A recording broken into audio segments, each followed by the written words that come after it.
Let's unpack this.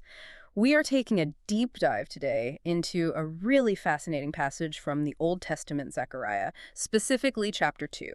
Yeah, this one's incredible. It is, because at a surface level, it just seems to be about, a practical instruction for rebuilding Jerusalem, like a complex city planning exercise. Right. But the vision described here is anything but ordinary. It's this ancient, dramatic confrontation between human limits and divine scale. That's a great way to put it. So our mission today is to explore what this vision of a city without walls really means. We're going to look at how it challenges our own need for, boundaries and control. And how it affects you personally when you try to measure your own life. Exactly. And I think it's critical to set the scene. Zechariah's prophecies are just so deeply embedded with what we might call shadows of the new covenant, of the coming Messiah. And the main insight here is this. Any human boundary, whether it's a physical stone wall or a mental barrier built from fear, it's completely irrelevant when you set it against the scope of God's ultimate plan. That sets the stage perfectly. So let's start right there at the scene of this divine disruption. The vision opens with an angel, and he's holding a very specific tool.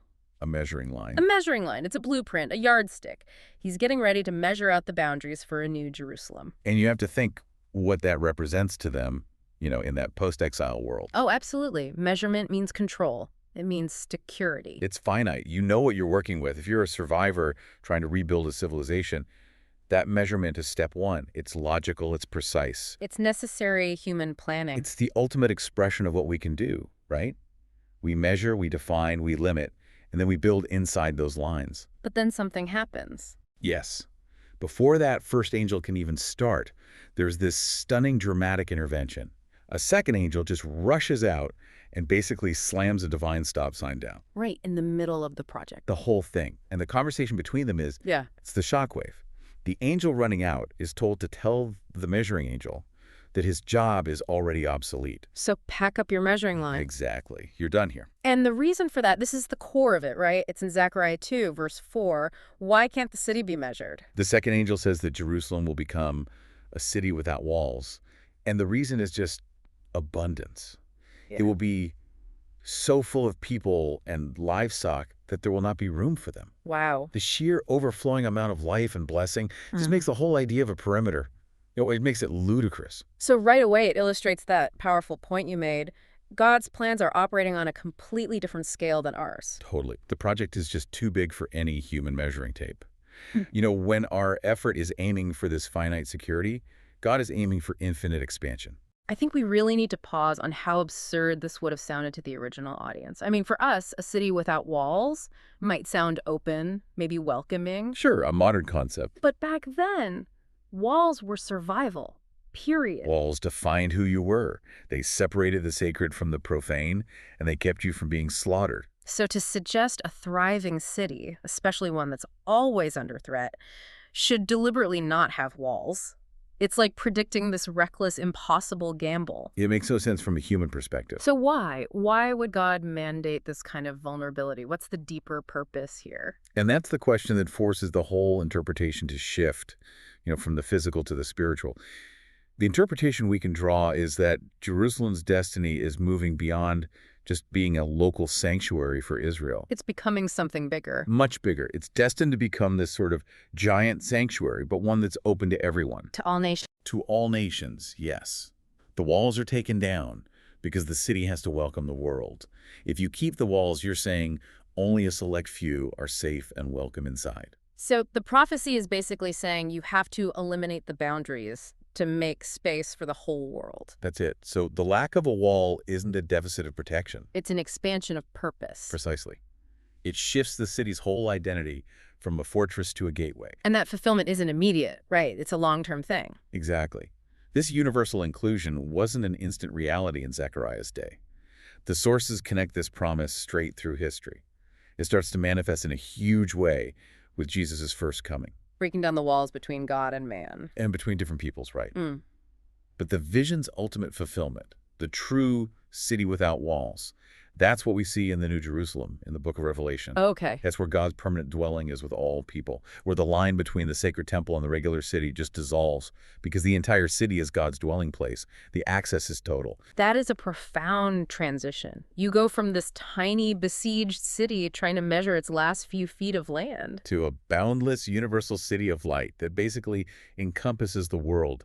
It's a complete redefinition of space and belonging. So let's take that powerful symbol, the measuring line, and bring it into our own lives, because this is where the sources draw a really strong parallel. It's a very human impulse, isn't it, to measure? Oh, constantly. We see it all the time, especially around, say, the end of the year or new beginnings.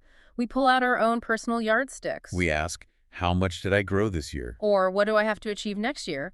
We quantify everything. Our spiritual life, our career, our relationships. It's that conditional mindset in action. We really believe that our worth is tied to measurement. We do. We apply that strict conditional yardstick that if I do X, then I am Y logic to our own worth. And what's the result when we do that? Well, the analysis is just relentless. You confront your own limits, your failures, your narrow capacity. You feel this sense of shame and inadequacy because the math, it just never adds up to that perfect score you're demanding from yourself. Right. You're constantly up against what the source calls your narrow heart, which can barely contain your own anxieties, let alone anyone else's. Yeah. And there's this vivid metaphor that's used for this. When we look at ourselves through that conditional lens, we see ourselves as these inherently small, weak vessels, like a small bowl. Delicate and confined. Exactly. And that self-measurement puts this artificial ceiling on our potential. We become a walled city of one, just desperately trying to protect the few resources we think we have. But the whole point here is the divine stop sign. If we're always measuring ourselves as this small bowl, then the vision, the promise you will be a city without walls, that radically challenges our whole self-conception. It's the ultimate comfort, because it means transformation is coming by divine intention, not by our own effort. God intends to just supersede that small, measured vessel and transform it into a wide container, a vessel that's capable of holding this unlimited, unrestricted agape love. The point isn't that you have to expand your own capacity. It's that God's plan for the contents is so vast that the container itself has to change. The moment we accept that, the whole focus shifts from self-improvement and defense to, well, to capacity for love and distribution. Yes. But that still leaves that original critical question. What about safety? If we put down our measuring line, if we embrace that vulnerability, what happens to the boundaries we rely on? And that brings us to maybe the most powerful counterpromise in the whole chapter, Zechariah 2, verse 5. Where the Lord promises, I myself will be a protective wall of fire around Jerusalem, and I will be the glory inside the city. This is where the entire protection paradigm just flips on its head, and it gives us this immense comfort and resolution. The verse has this critical dual significance. Okay, what are the two parts? First, protection. God replaces that fragile, finite, human-built wall, the one that needed the measuring line, with an infinitely powerful, divine wall of fire. A wall of fire. This protection isn't just strong, it's absolute. No human enemy, no measurement of your own lack can get through a boundary of fire set by God. And what's so fascinating is that the responsibility for defense is it's completely lifted from our hands. It is. It removes that need to spend all our energy building and maintaining our own little walls.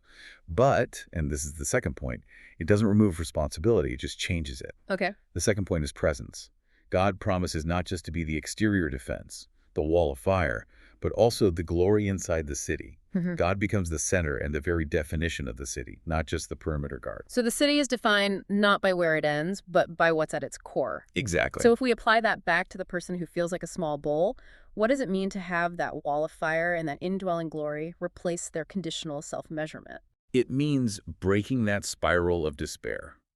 When we rely on our own conditional measurement, we're constantly measuring our weakness against some impossible standard, and the outcome is always inadequacy. Always. But when you shift your focus to the unlimited, unconditional agape love of God, the love that built the wall of fire, it just immediately breaks through those self-imposed boundaries. The source described that feeling so well. It said your heart opens up, your chest expands, you're filled with hope. Yes. The human project of building these limiting conditional walls is just. It's canceled by the divine project of limitless, protective love. And this isn't just a theological idea. It's a profound psychological release. It shifts our life's work from this constant, fearful measurement to expansive, confident distribution. You set down the conditional measuring line, that obsession with proving you're enough. And you're invited instead to just row out into the vast open ocean of agape love. And if the external protection and the internal definition are handled by that wall of fire and the glory inside. Then the only thing left for us to do is to practice and share that love we've received. Our work fundamentally changes from measuring and hoarding to practicing and sharing. So to synthesize the core insight one last time. True growth, whether we're talking about an ancient city or a modern heart, it never comes from assessing our limits or building stronger walls around our weaknesses. It comes solely from embracing the limitless scale of divine love.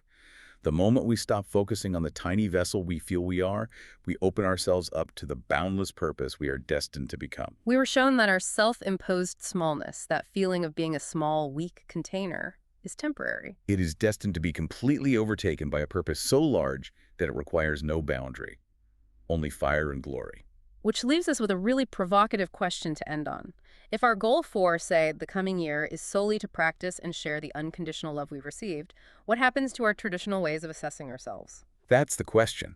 What does a year planned and executed entirely by the logic of unconditional love even look like once you replace that measuring line of conditionality with a boundless vision of agape? It's a fundamental reorientation, and it's something we invite you to contemplate as you imagine your own city without walls.